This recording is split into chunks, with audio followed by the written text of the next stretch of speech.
Bienvenue dans le podcast 100K Révolution. Je suis Anne-Valérie Raucourt, je suis coach et mentor pour les femmes déterminées à développer leur entreprise en quittant les diktats, en affirmant qui elles sont, en faisant ce qu'elles aiment, en vivant plus de liberté et de joie. Ici, nous célébrons la puissance des femmes qui disent oui à leurs talents et les mettent au service d'un business florissant et d'une vie extraordinaire. Ce podcast vous montre comment appliquer les principes de l'énergie, du mindset, de la spiritualité et des stratégies alignées pour créer un succès indécent en partant de vous. Vous allez créer vos premiers 100K par an, puis par mois. Je l'ai fait. Vous pouvez le faire aussi. C'est la 100K Révolution. Bienvenue dans ce nouvel épisode du podcast 100K Révolution. Aujourd'hui, on va parler vérité. On va parler des vraies qualités des entrepreneurs qui réussissent. Vous avez sans doute vu, lu, entendu des inventaires à la Prévert, des qualités nécessaires pour avoir du succès en tant qu'entrepreneur, des qualités qui ressemblent à des forces, des dons, des talents, d'autres qui sont des compétences et des vertus, et ce qu'il faudrait faire et qu'il faudrait être. Derrière tout ça, ce que je vois, c'est qu'il y a un fossé. En fait, il y a deux fossés même, quand on voit le chemin des entrepreneurs. Il y a un premier fossé entre celles qui rêvent de devenir entrepreneurs, qui sont dans le fantasme de cette liberté, de la possibilité de gérer leur temps, de s'organiser comme elles veulent et en même temps d'avoir une activité qui a du sens et qui leur permet de contribuer, d'être alignées, etc. Donc, celles qui sont dans cette étape du rêve et puis celles qui se lancent vraiment. J'ai pas les chiffres, mais déjà on a une toute petite proportion de celles qui se lancent par rapport à celles qui sont dans le rêve et le fantasme. Ensuite, on a un second fossé. Quand on prend celles qui se sont lancées, qui ont eu ce courage, qui ont fait ce saut de confiance, et celles qui vont réussir. Et quand je dis réussir, évidemment, quand on a une entreprise, réussir, ça veut dire plein de choses, mais ça veut dire, entre autres, générer du chiffre d'affaires, accueillir des clients. Et réussir à faire cela de manière durable, pérenne, avoir cette entreprise, comme on dit, prospère. Et là, je ne sais plus quels sont les chiffres au bout de 3 ou 5 années d'activité, mais le pourcentage des entreprises qui durent, il est très faible. Donc, ça veut dire qu'il y a des entrepreneurs, et là je parle entrepreneurs au féminin, derrière ces entreprises qui ont survécu, il y a certaines femmes, certaines leaders, certaines entrepreneurs qui ont des qualités particulières.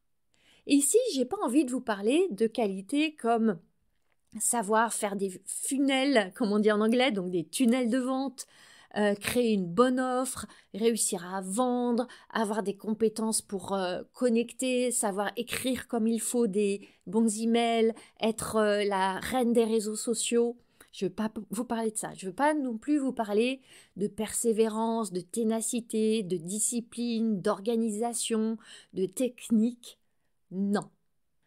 Les 4 qualités dont je veux vous parler, ce n'est pas des dons que certaines auraient et d'autres pas. Ce n'est pas des capacités qui seraient à la portée de certaines et pas d'autres. Je veux vous parler plutôt d'un champ où c'est des compétences, ou plutôt des métacompétences. Des métacompétences qui vont vous permettre de développer d'autres compétences nécessaires. Et ça, qu'est-ce que ça veut dire ? Ça veut dire que c'est à votre portée, que vous pouvez les cultiver. Et quand je dis cultiver, vous voyez bien la métaphore du jardin. Ça demande de la pratique, de la présence, ça demande de l'attention, ça demande de la dévotion. Donc, je vais vous partager ces 4 qualités que j'ai identifiées. Et pour chacune de ces 4, je vous partagerai aussi une pensée. Une pensée que j'ai choisie et qui m'aide dans cette pratique. Une pensée presque comme un mantra qui me soutient moi-même sur mon chemin d'entrepreneur. Alors, la première de ces 4 qualités, c'est une qualité qui est en lien avec le leadership, mais sous un angle très particulier. Les entrepreneurs qui réussissent, elles savent diriger. Elles savent diriger leur cerveau. Et avant d'aller diriger une équipe, d'aller affirmer son leadership sur les réseaux sociaux ou quoi que ce soit dans ce champ-là. Votre qualité première, c'est d'être maîtresse de votre cerveau. Et là, pour expliquer ça, je pourrais partir dans tellement de directions. J'en ai choisi 3.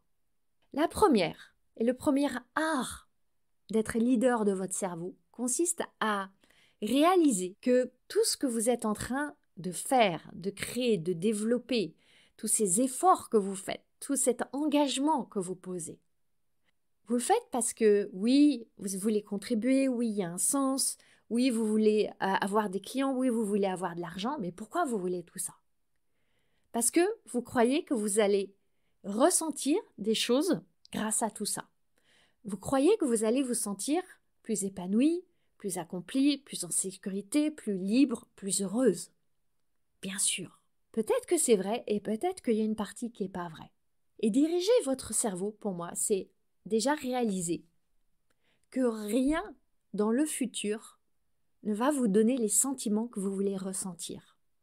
Parce que peut-être que vous dites « Ah, quand j'aurai enfin mes 20 clients par mois, enfin je me sentirai heureuse.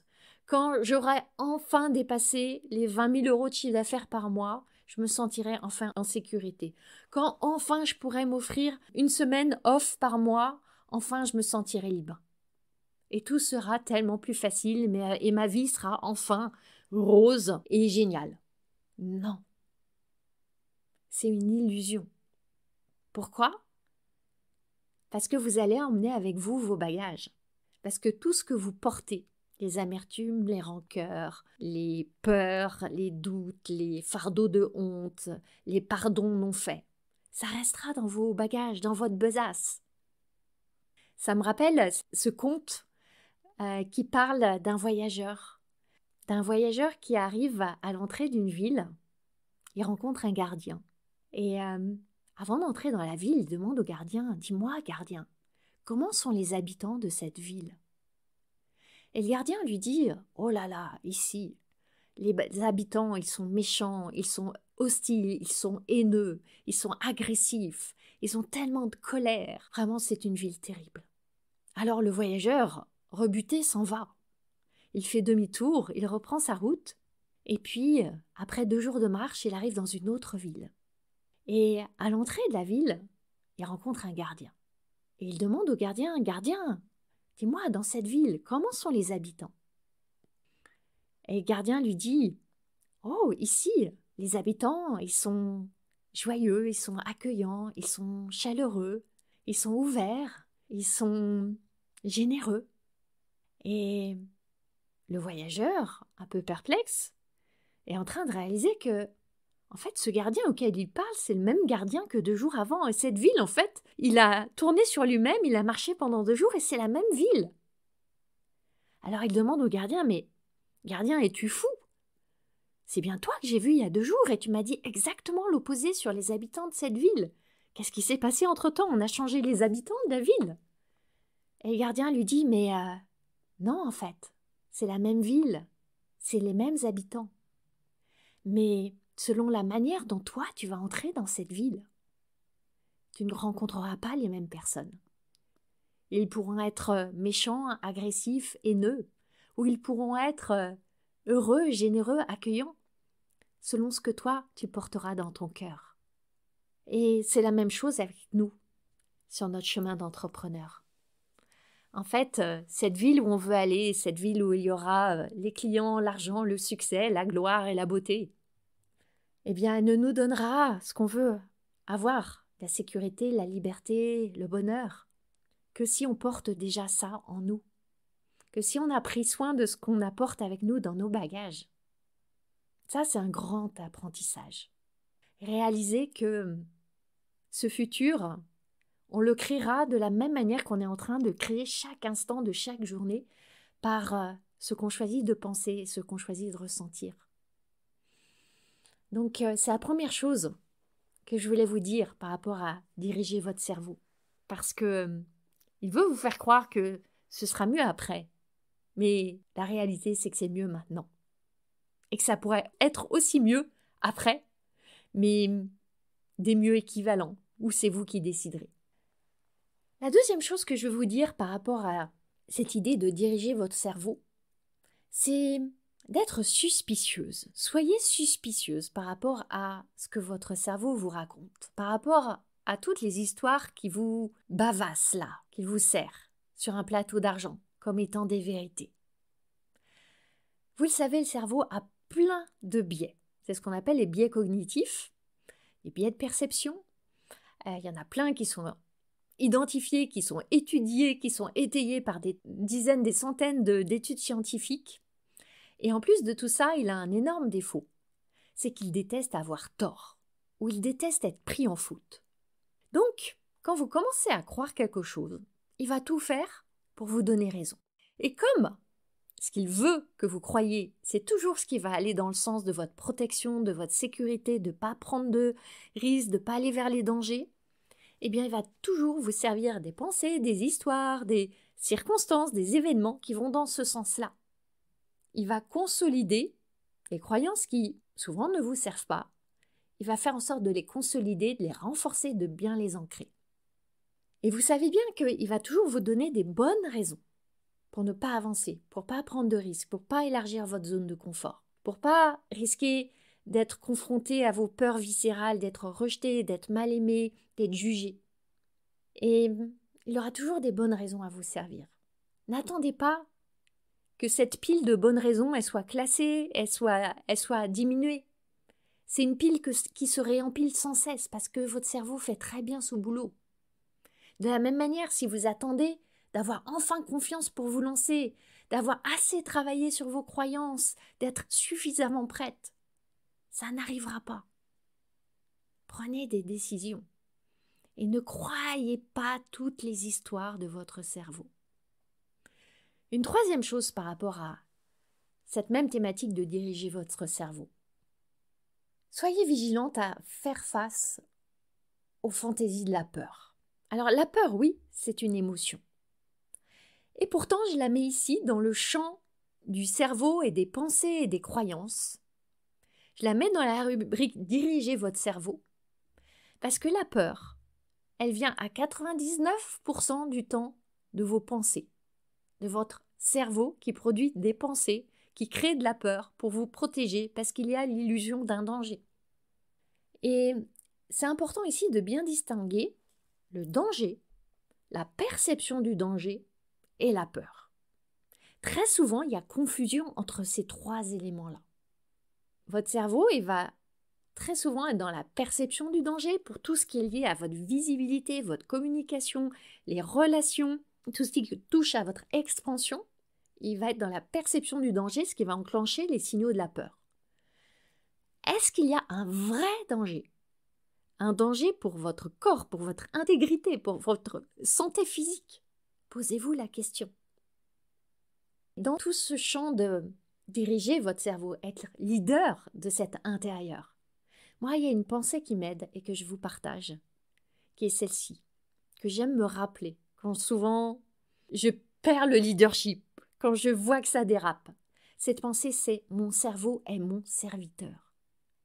Votre cerveau est votre serviteur. Ne laissez pas le serviteur devenir le maître.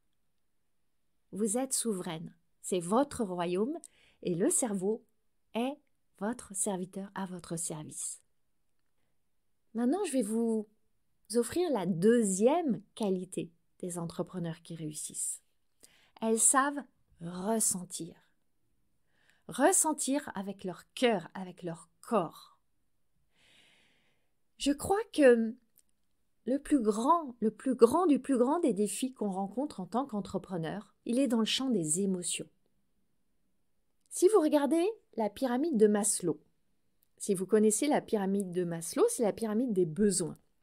Si vous ne connaissez pas, vous pouvez aller chez Mister Google et il va vous montrer plein de pyramides de Maslow.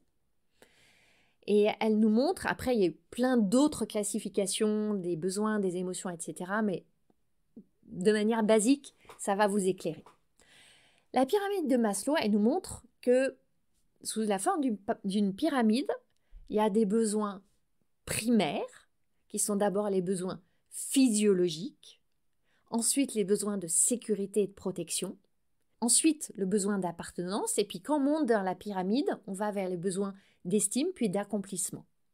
C'est intéressant de voir que quand vous avez choisi de devenir entrepreneur, vous avez inconsciemment cherché à combler les besoins qui sont situés vers le haut de la pyramide, les besoins d'estime et les besoins d'accomplissement.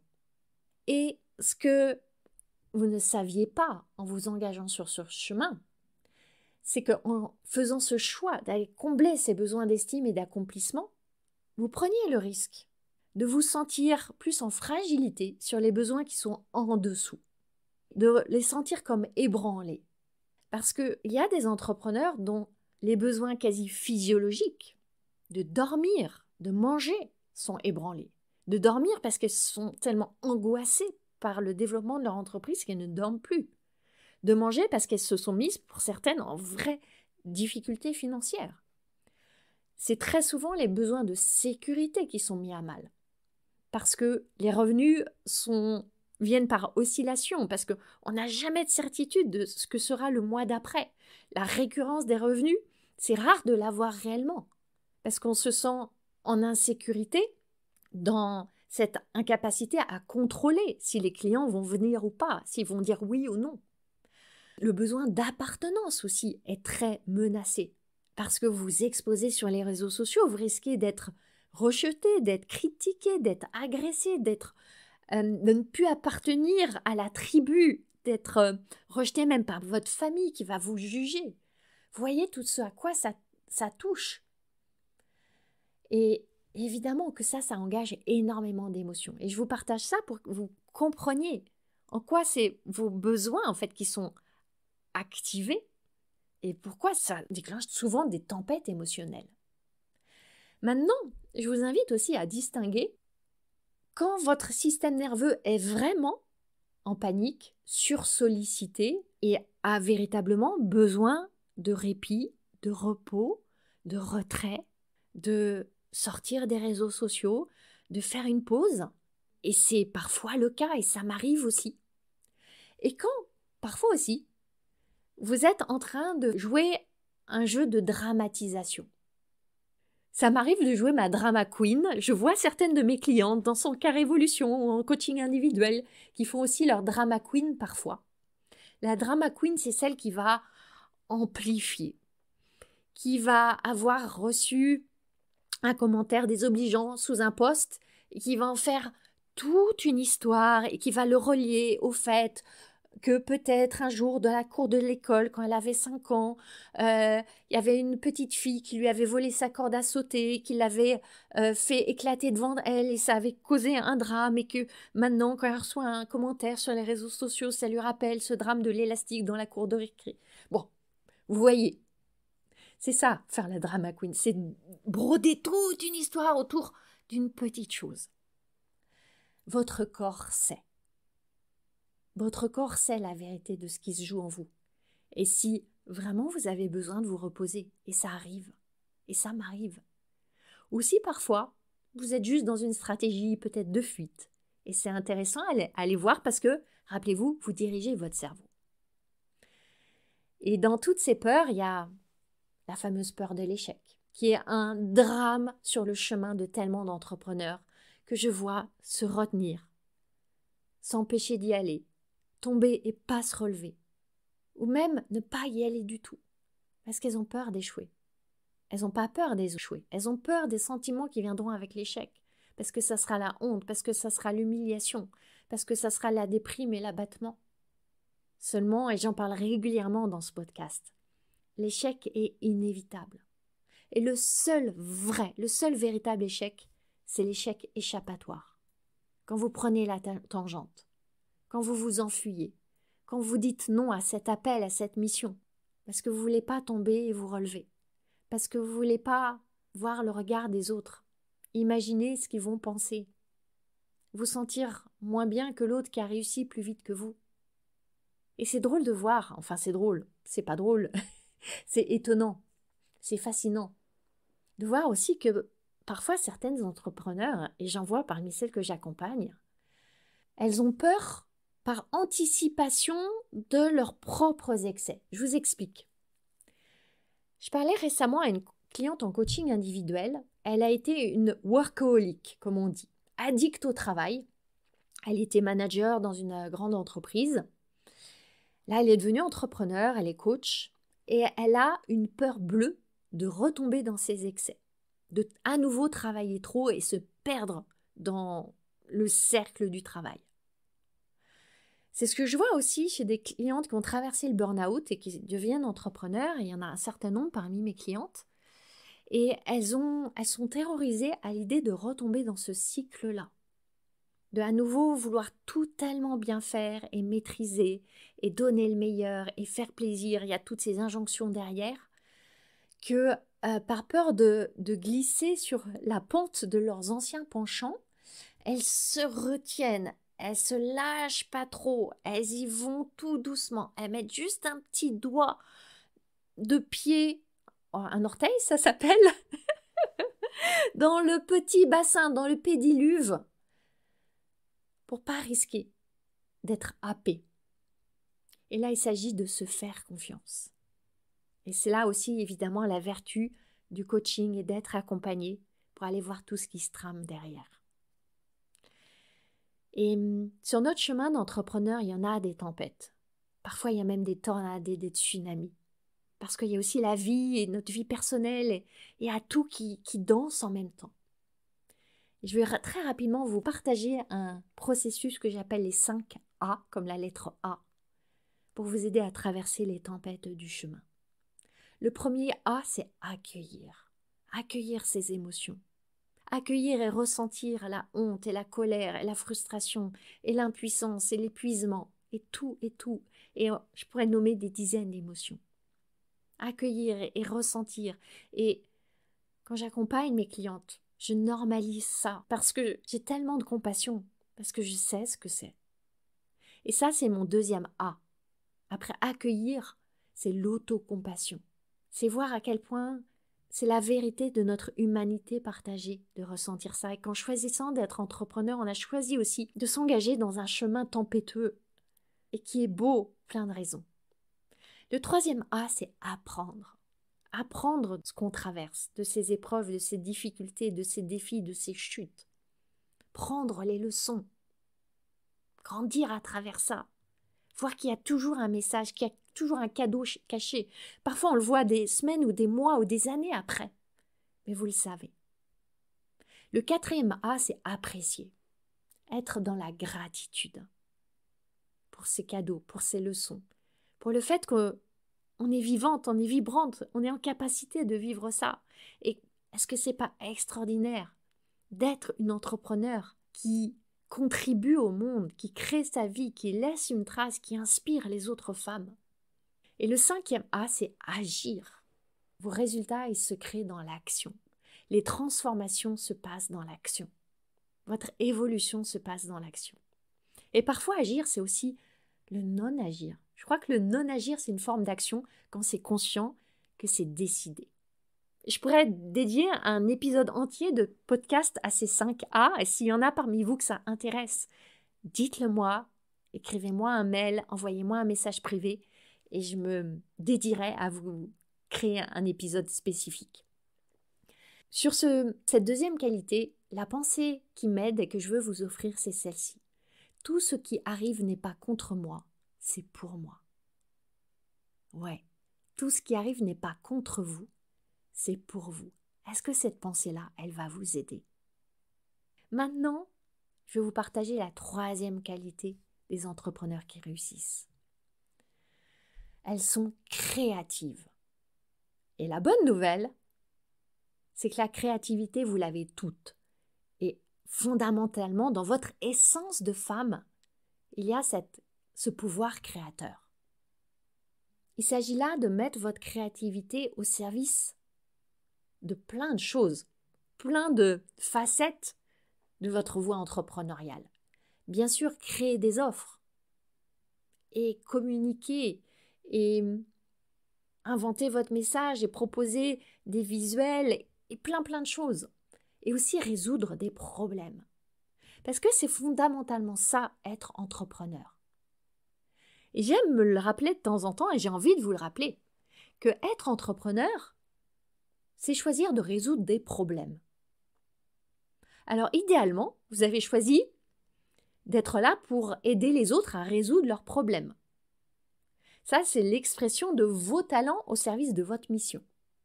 Que vous soyez en B2B, en B2C, quel que soit le type d'offre, de prestations, de produits que vous avez, d'une manière ou d'une autre, vous aidez les autres à résoudre un problème qu'ils ont. Et en même temps aussi, vous le savez, vous êtes amené à résoudre des problèmes au quotidien, des problèmes au sein même de votre business. Il y a rarement une journée sans un imprévu, sans un petit ou un gros problème à résoudre, quelque chose qui n'était pas du tout dans votre planning qui vient se greffer, un truc qui bug.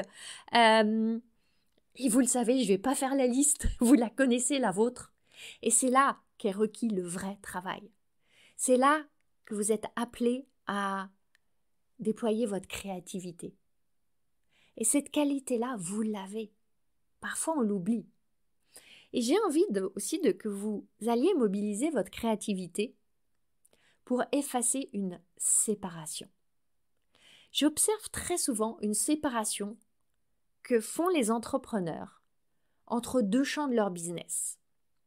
C'est comme s'il y avait d'une part la partie créative, la partie où elles s'éclatent, qui est de créer leur offre ou leurs offres, de créer un accompagnement, d'être créative dans la manière dont elles vont accompagner leurs clientes, créer des formations, proposer un nouveau consulting, imaginer un nouvel outil de coaching, créer de l'art, etc.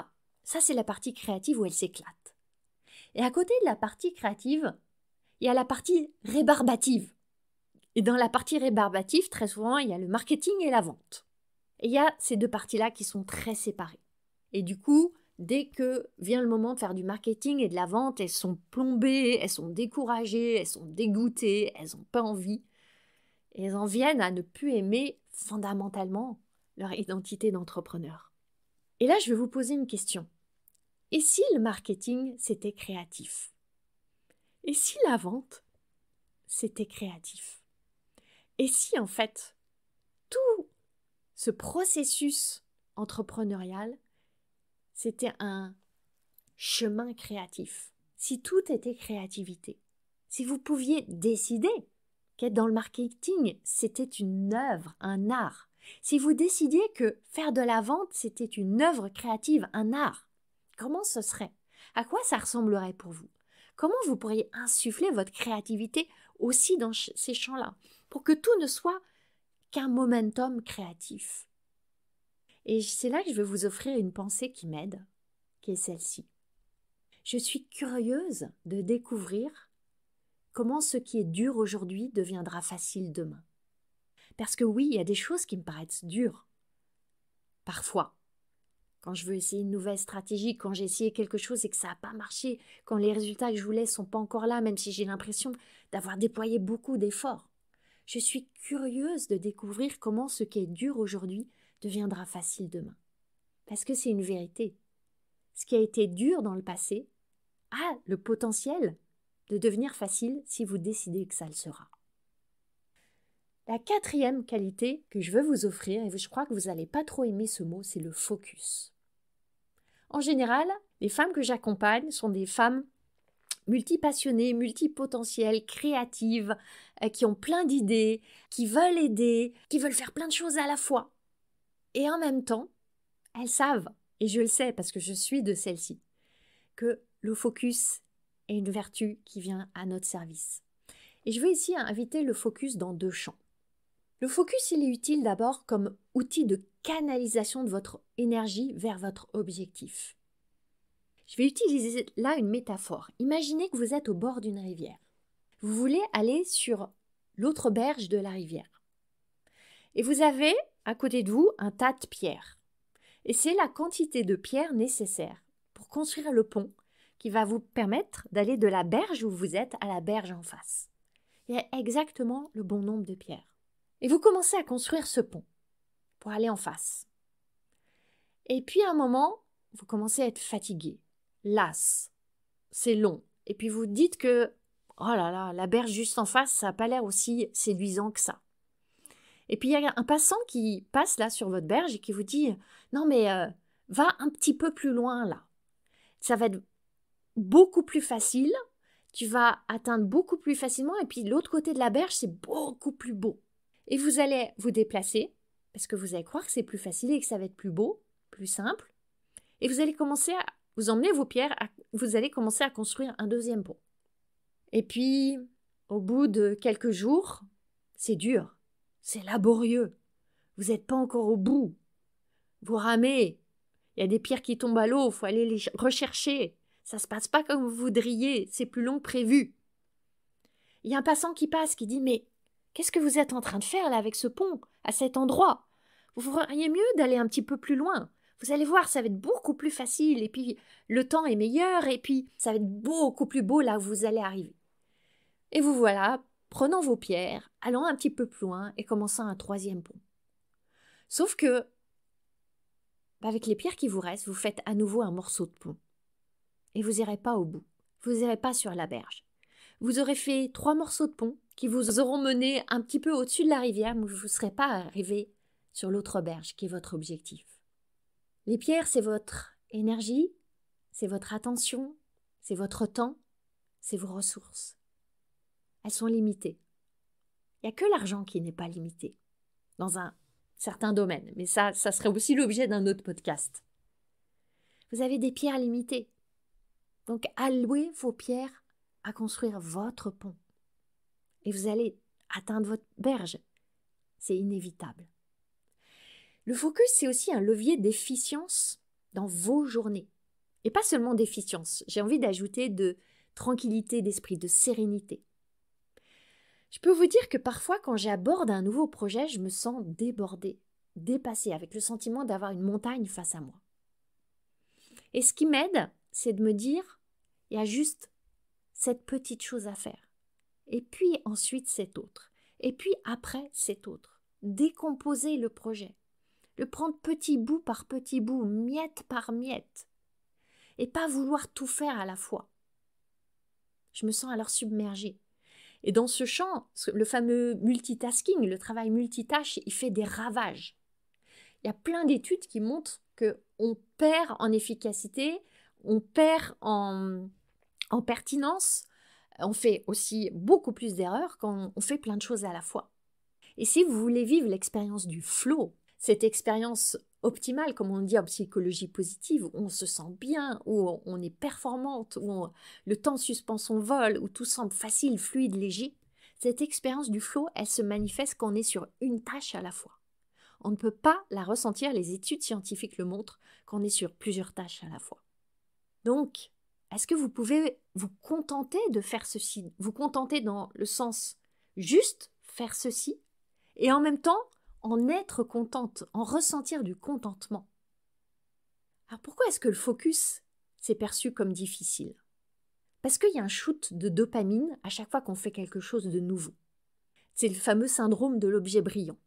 Il y a vraiment une décharge hormonale de dopamine. Et ça fait du bien, et on aime ça. Et le cerveau, il adore aller sur ces petites friandises-là.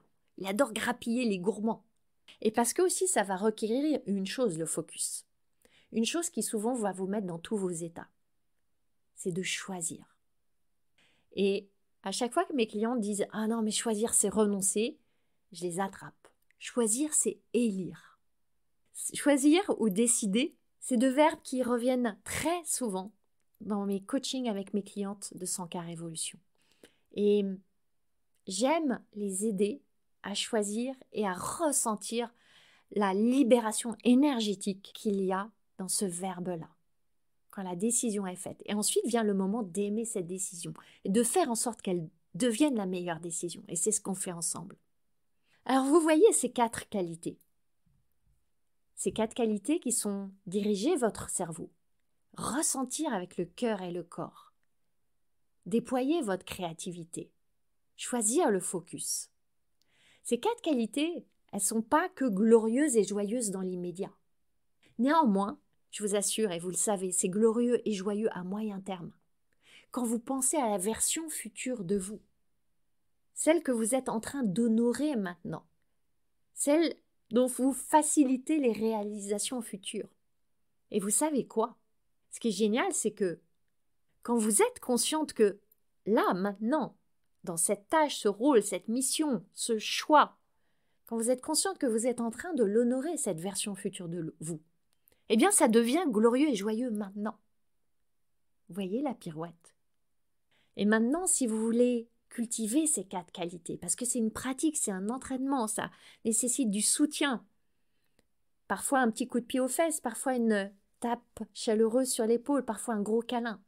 Si vous voulez les cultiver dans un espace bienveillant, un espace stimulant, pour que vous puissiez être de ces entrepreneurs-là qui réussissent.